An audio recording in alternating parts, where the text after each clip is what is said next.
大家好，我係阿澤。今集咧同大家講嘅嘢係關於一單警世嘅新聞啦，咁啊等大家唔好俾人劏啊，去到呢一個嘅日本。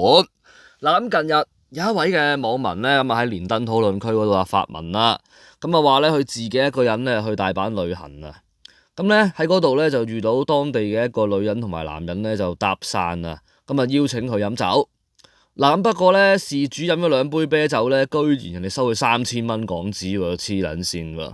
嗱，咁啊只好無奈報警求助，咁但係咧差人嘅處理方法同埋態度咧，就令佢好不滿。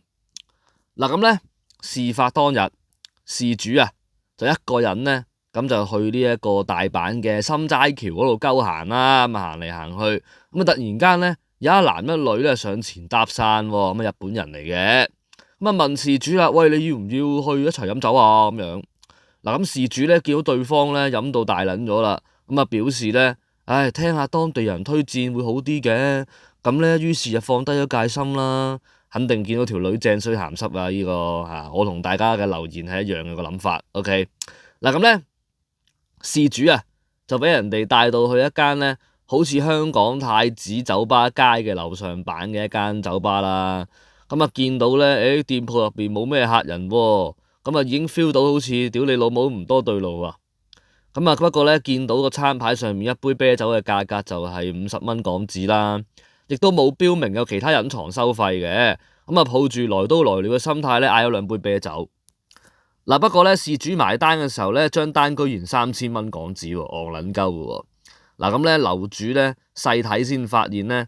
原來咧有埋咩陪酒嘅，計埋陪酒價格嘅，就話仲貴過咧去飛田新地。嗱，咁啊事主咧就話啦，哇，好唔想俾人啊，同埋身上面咧得1500蚊。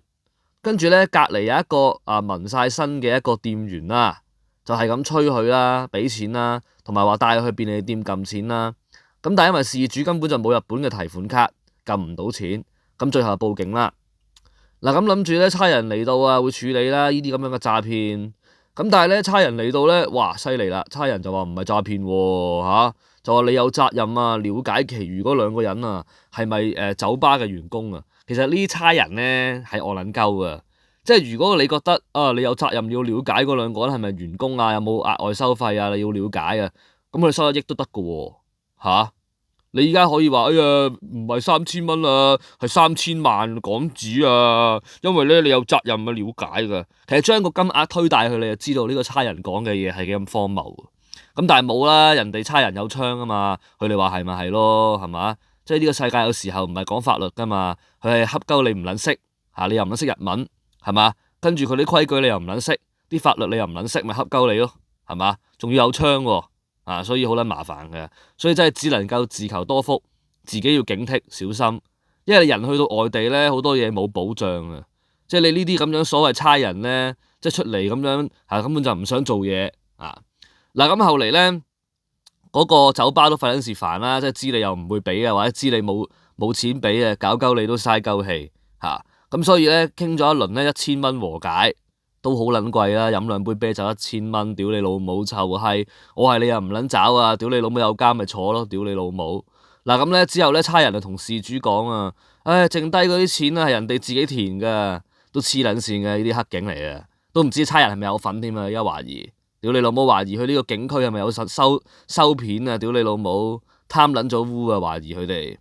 嗱，咁咧事主咧聞言之後就覺得好不忿啦，又話啦，我屌你老母！佢哋自己人錢，仲覺得係我爭佢嘅。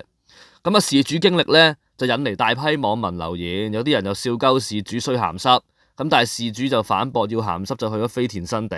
嗱，我諗咁講啦，我都覺得事主係衰鹹濕嘅，但係衰鹹濕就還衰鹹濕，件事唔撚公道就話唔撚公道，呢件事係唔撚公道嘅。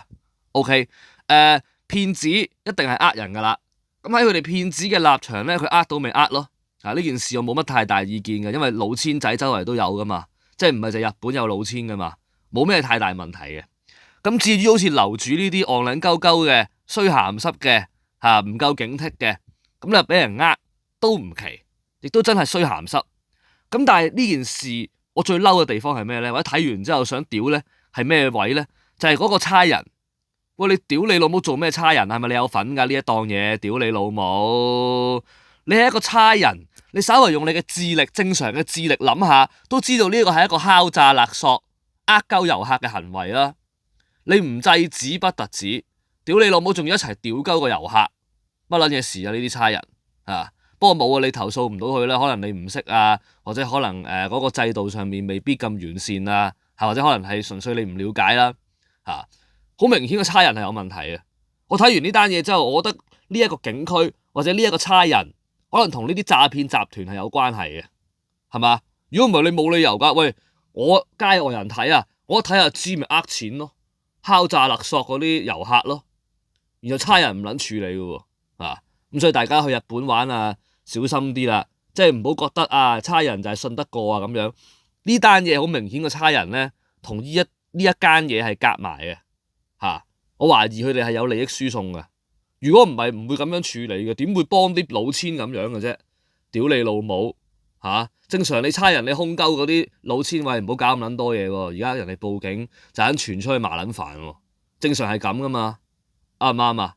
而唔係屌你老母幫啲老千一齊屈鳩佢喎。我係差人嚟噶嘛，梗係幫啲老千一齊屌你老母係屈鳩嗰啲遊客啦，咁樣喎。而家係黐撚線嘅喎，呢單嘢好撚癲我覺得咁但係冇嘢做到啊，因為太遠啦件事。咁大家自己去日本玩嘅時候就小心啲啦，即係唔好覺得有咩事報警啊，差人未必幫到你嘅，差人好大機會同佢哋嗰啲犯罪集團係有勾結嘅，一個咁樣嘅情況。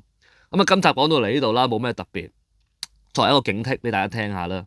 咁中意節目訂閱翻頻道，咁下次見啦各位網友，拜拜。